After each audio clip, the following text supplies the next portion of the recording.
10वीं की कक्षा में टीचर बच्चों को पढ़ा रही थी। बच्चों, आप लोग 10वीं में पहुंच गए। आप लोगों को अपनी पढ़ाई पर विशेष ध्यान देना होगा। 10वीं की बोर्ड परीक्षा आपके आने वाले जीवन की नींव रखेगी। आप लोग मन लगाकर पढ़ेंगे ना? हाँ टीचर, हम मन लगाकर पढ़ेंगे। अनुष्का, तुम्हारा ध्यान किधर है? अनुष्का अंश को देखकर मुस्कुरा रही थी। मैडम, मेरा ध्यान आपकी बातों पर है। अगर तुम्हारा ध्यान मेरी बातों पर है तो बताओ अभी मैंने क्या कहा है? आपने कहा है कि हम अगले साल 11वीं कक्षा में जाएंगे।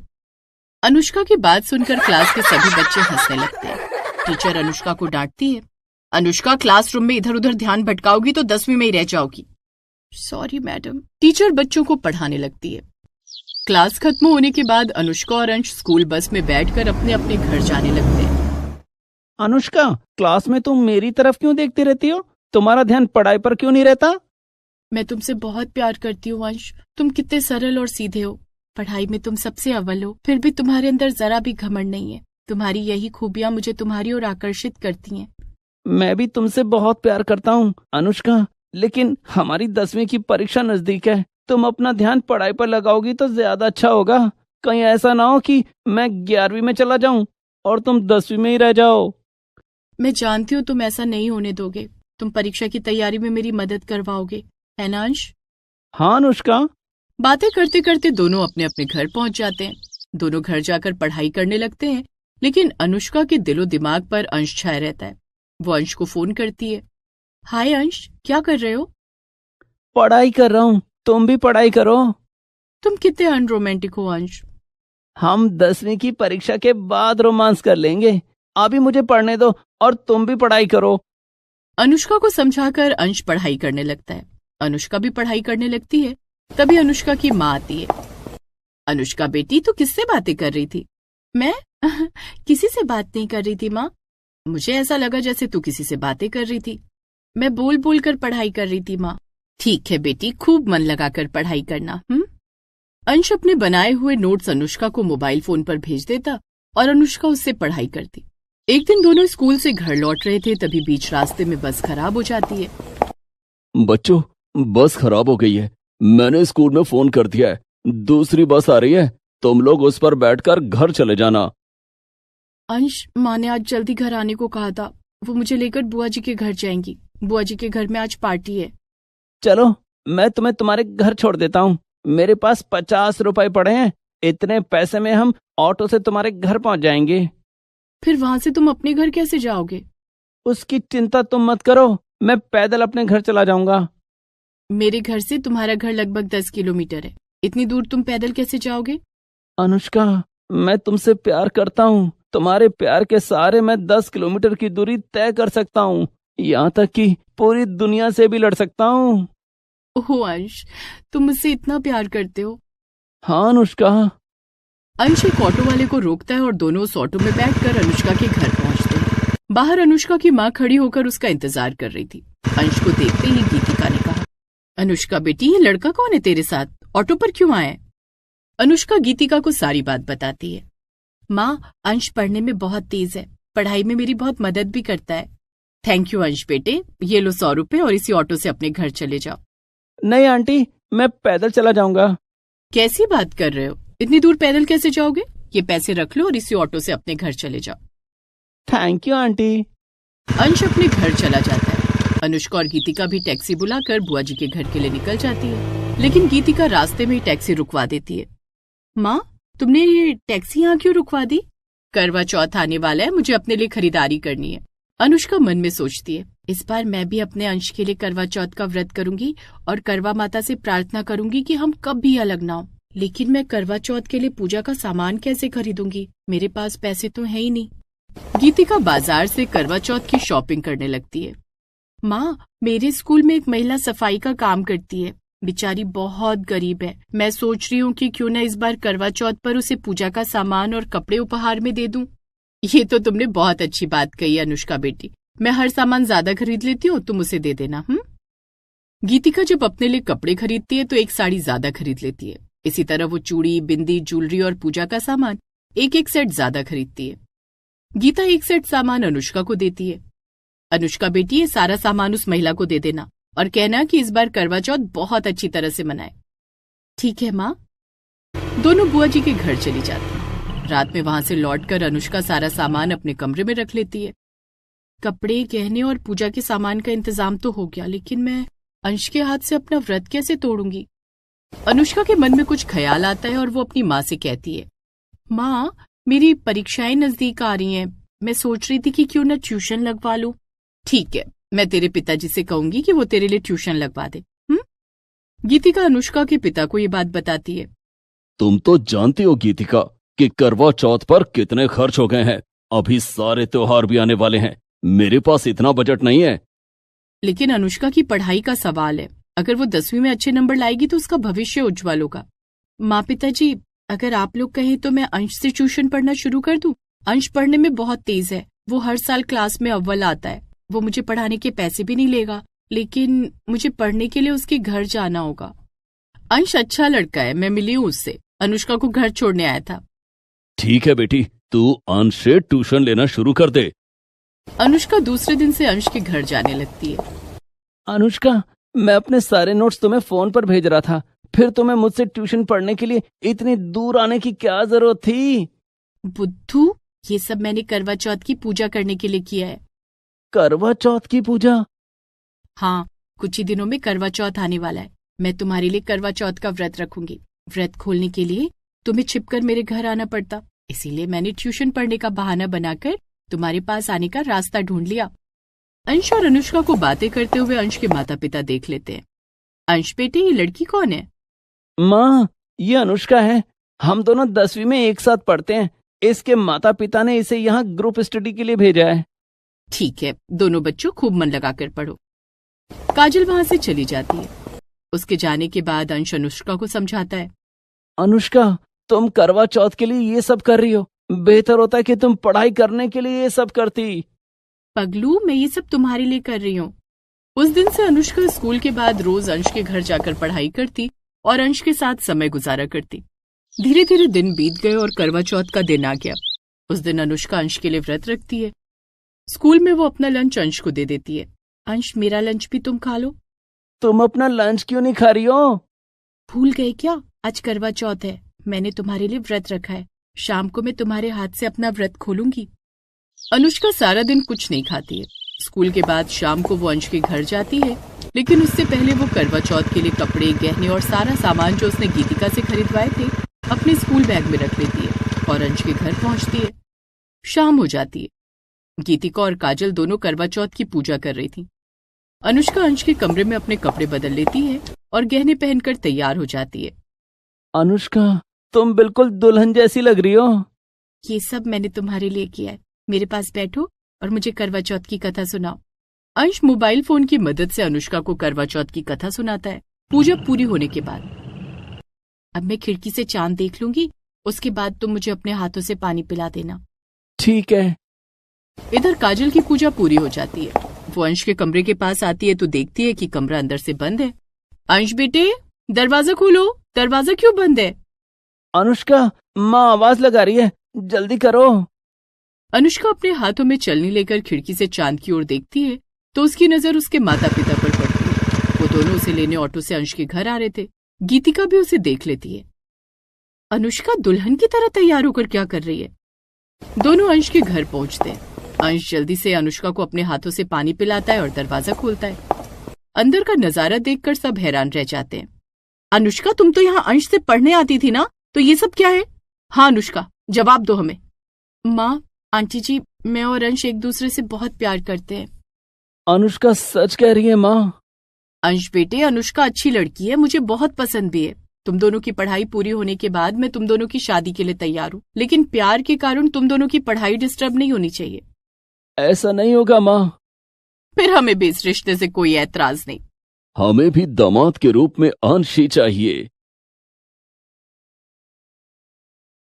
प्रीति को बहुत भूख लगती थी। छिप छिप कर खाने के लिए वो कॉलेज में सबसे पीछे बेंच पर बैठती थी। फिर प्रीति की शादी हो गई। असली अग्नि परीक्षा तो तब शुरू हुई जब उसकी सास ने उसे करवा चौथ का व्रत रखने के लिए कहा। आखिर कैसे भूखड़ प्रीति ने करवा चौथ का व्रत रखा, चलिए देखते हैं। प्रीति को खाने पीने का बहुत शौक था। प्रीति कम से कम 5 तरीके के फल, नारियल पानी, जूस, दूध रोज लेती थी। इसके अलावा सुबह का नाश्ता, दिन का खाना, शाम का स्नैक्स और रात का डिनर तो था ही। इतना खाने के बाद भी उसे कोई भी कभी भी कुछ खाने के लिए कहता तो वो फौरन खाने के लिए राजी हो जाती। प्रीति की माँ पारुल उसके भुक्कड़पन से बहुत दुखी थी। प्रीति बेटी, अपने खाने पीने पर थोड़ा कंट्रोल कर, तेरा वजन देखकर कोई तुझसे शादी नहीं करेगा। माँ, तुम भी ना हमेशा मेरे खाने पर नजर लगाती हो। कोई मुझसे शादी कर ले, इसके लिए मैं भूखी तो नहीं रह सकती ना। तुझे भूखे रहने के लिए कौन कह रहा है, बस थोड़ा लिमिट में खाया कर। प्रीति की कॉलेज की पढ़ाई पूरी हो जाने के बाद घर में उसकी शादी की बात चल रही थी। एक दिन प्रीति को देखने के लिए लड़के वाले आते हैं। हमें आपकी लड़की पसंद है, बस जरा इसका वजन थोड़ा ज्यादा है। जी जी जी, शादी से पहले ही प्रीति अपना वजन कम कर लेगी। फिर तो ये रिश्ता पक्का। सुधा ने प्रीति के हाथों में शगुन के रुपए थमा दिए और प्रीति की शादी राहुल के साथ तय हो जाती है। लेकिन प्रीति से कहाँ संभव था कि वो अपना वजन कम कर पाती। खाने पीने पर कंट्रोल तो था नहीं। कुछ महीने बाद प्रीति और राहुल की शादी हो जाती है। शादी के बाद प्रीति अपने ससुराल आ जाती है। ससुराल आते ही उसने सबसे पहले रसोई संभाल ली, क्योंकि वो हमेशा रसोई में रहे और उसका मुंह चलता रहे। अब प्रीति सुबह का नाश्ता, दिन का खाना और रात का खाना बनाती और साथ साथ रसोई में उसका मुंह चलता रहता। वो कुछ न कुछ खाती रहती। उसके ससुराल में शाम के स्नैक्स की परंपरा नहीं थी। अब प्रीति को शाम के वक्त भूख लग जाती थी। माँ जी, आपके लिए चाय लाऊं? ले आ बहू, एक कप चाय पीकर तरोताजा हो जाऊं। प्रीति ने चाय के साथ साथ आलू प्याज के पकौड़े भी बना लिए। वो चाय पकौड़ा लेकर सुधा के पास आई। अरे बहू, तूने तो सिर्फ चाय बनाने के लिए कहा था।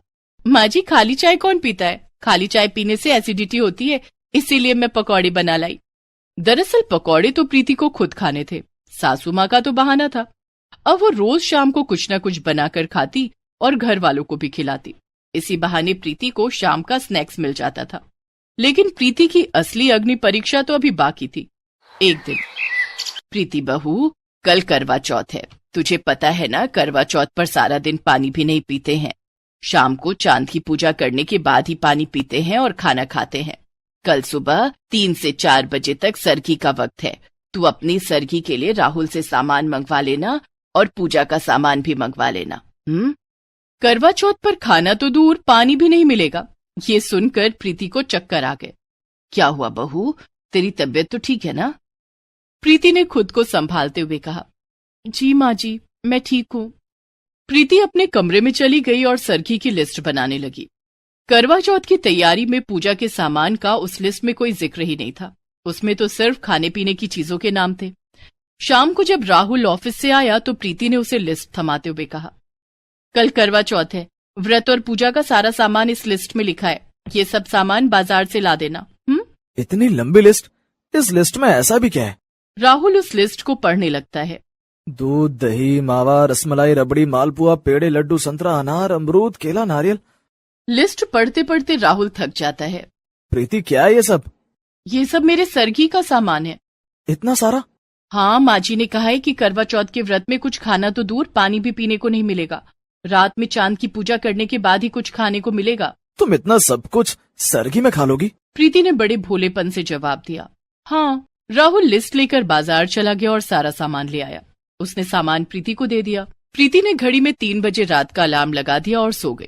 3 बजे जब अलार्म बजा तब प्रीति झटपट उठ गई और सरगी का सारा सामान लेकर खाने बैठ गई।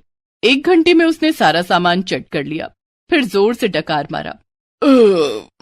अब जाकर तसल्ली हुई है, ना जाने इससे मेरा दिन भर का काम चलेगा या नहीं। कल तो दिन भर भूखा रहना है। सरगी खाकर प्रीति सोने चली गई, लेकिन व्रत की टेंशन के कारण उसे सारी रात नींद नहीं आई। दूसरे दिन जब वो सोकर उठी तो सुबह से ही रसोई में पकवान बनाने लग गई। अरे बहू, बड़ी अच्छी खुशबू आ रही है, क्या बना रही है तू? माँ जी, रात के लिए खाना बना रही हूँ। सुधा ने देखा कि पूरी रसोई पूरे पकवान से भरी हुई थी। रसोई का एक भी बर्तन खाली नहीं था। किसी में पूरी, किसी में मालपुए, किसी में खीर, किसी में पनीर की सब्जी, किसी में रायता, किसी में चटनी, तो किसी में गुलाब जामुन भरे पड़े थे। इतना सारा खाना? हाँ माँ जी, दिन भर भूखी रहूंगी तो रात में अच्छा खाना तो चाहिए ना। लेकिन अभी तो सुबह थी, सारा दिन बाकी था। सारा दिन भूखा प्यासा रहना प्रीति के लिए असंभव था। दिन चढ़ते ही बहुत भूख लगी है यार, अब क्या करूं? अभी तो दोपहर और शाम बाकी है। शाम की पूजा के बाद ही कुछ खाने को मिलेगा। प्रीति मन महसूस कर रह जाती है, लेकिन उससे ज्यादा देर तक ऐसे नहीं रहा गया। थोड़ा सा कुछ खा ही लूंगी तो किसी का क्या बिगड़ जाएगा, किसी को कुछ पता भी नहीं चलेगा। प्रीति ने देखा कि राहुल ऑफिस गया हुआ है और सुधा अपने कमरे में सो रही है। वो चुपके से रसोई में गई और थोड़े मालपुए खा लिए। हाँ, अब जान में जान आई। प्रीति अपने कमरे में आकर सो गई। उसे थोड़ी देर के बाद फिर भूख लगी। दोपहर के 2 बज गए हैं, लंच का वक्त हो गया है। बड़ी भूख लगी है, क्या करूं? माँ जी को खाना देने के बहाने खुद भी कुछ खा लूंगी, किसी को क्या पता चलेगा। प्रीति सुधा के लिए एक थाली में खाना परोसने लगी और लगे हाथ 4 पूरियां और पनीर की सब्जी खुद भी खा ली। उसके बाद उसने सुधा को खाना खिलाया। कुछ देर बाद शाम हो गई। सुधा ने प्रीति से कहा, प्रीति बहू, जा तैयार हो जा। पास के मंदिर में मोहल्ले की सारी औरतें करवा चौथ की कथा सुनने के लिए इकट्ठा होती हैं। तू भी वहीं चली जा, उन सब के साथ पूजा भी कर लेना और कथा भी सुन लेना। ठीक है माँ जी। प्रीति तैयार होकर माता के मंदिर में जाती है, जहां मोहल्ले की सभी औरतें पहले से जमा थीं। प्रीति भी उनके बीच जाकर बैठ गई। थोड़ी देर के बाद पंडित जी ने कथा सुनाना शुरू किया, लेकिन प्रीति कथा के बीच बीच में लंबी लंबी डकारें मारने लगी। उसकी डकारों में से कभी मालपुए की खुशबू आती तो कभी पूरी सब्जी की। ये देखकर मोहल्ले की औरतें आपस में बातें करने लगी। लगता है सुधा की बहू ने पूजा से पहले ही खाना खा लिया है। आजकल की लड़की है, आजकल की लड़कियों से भूखा नहीं रहा जाता। अरे, जब भूखी नहीं रह सकती तो कैसा व्रत और कैसी पूजा, फिर कथा सुनने क्यों आई है? मोहल्ले की औरतों की बातें सुनकर प्रीति पूजा बीच में ही छोड़कर घर आ जाती है। क्या हुआ बहू, तू इतनी जल्दी कैसे आ गई? माँ जी, वहाँ औरतें कथा सुनने थोड़ी ना आई हैं, वो तो एक दूसरे की बहुओं की बुराई करने आई हैं। मुझसे नहीं सुना गया इसलिए मैं आ गई। प्रीति घर आकर चांद निकलने का इंतजार करने लगी। रात हो गई, चांद निकल आया था। प्रीति राहुल का इंतजार कर रही थी। कितनी जोर की भूख लगी है, न जाने राहुल कब आएंगे। तभी प्रीति के मोबाइल फोन की घंटी बजी। हेलो प्रीति, मुझे घर आने में थोड़ी देर हो जाएगी, तुम खाना खा लेना। लेकिन राहुल आज तो। प्रीति ने इतना ही कहा था कि राहुल ने फोन काट दिया। राहुल भूल गया था कि आज करवा चौथ है। आज मेरा व्रत है और आज ही राहुल को देर से आना है, लेकिन उसने तो कहा है कि मैं खाना खा लूं। अब पति की आज्ञा कैसे टाल सकती हूँ? प्रीति फौरन रसोई में गई और प्लेट भरकर खाना खा लिया। अब जाके पेट भरा है मेरा। सुबह से इतना कम खाया था जैसे ऊंट के मुंह में जीरा। कुछ देर के बाद राहुल आ जाता है। प्रीति चांद की पूजा करती है और फिर राहुल के हाथ से पानी पीती है। उसके बाद उसने सुधा और राहुल को खाना दिया। अरे प्रीति, तुम भी खाओ ना हमारे साथ। नहीं नहीं, आप और माँ जी खा लीजिए, मुझे भूख नहीं है। बहू, आज तो तेरा व्रत था, फिर भूख क्यों नहीं है? चल अपनी भी थाली ले आ। प्रीति एक बार फिर से खाना खा लेती है। आधी रात को प्रीति के पेट में तेज दर्द होने लगा और वो बार बार टॉयलेट जाने लगी। राहुल ने एम्बुलेंस बुलाकर उसे अस्पताल के इमरजेंसी वार्ड में भर्ती कराया। ओवर ईटिंग की वजह से इनकी हालत बिगड़ गई है। इन्हें डायरिया हो गया है। अभी कुछ दिनों तक इन्हें लिक्विड डाइट पर ही रहना होगा। माँ जी, राहुल, मैंने व्रत के नाम पर छिप छिप कर सारा दिन बहुत खाया है। मैंने बहुत बड़ी गलती कर दी, मुझे माफ कर दीजिए। मैंने अपनी वजह से आप लोगों को भी परेशान किया। कोई बात नहीं बहू, तुझे अपनी गलती का एहसास हो गया, हमारे लिए यही काफी है। तू जल्दी से ठीक होकर घर आ जा बस। प्रीति ने कसम खाई कि अब वो हद से ज्यादा नहीं खाएगी। Please subscribe this channel.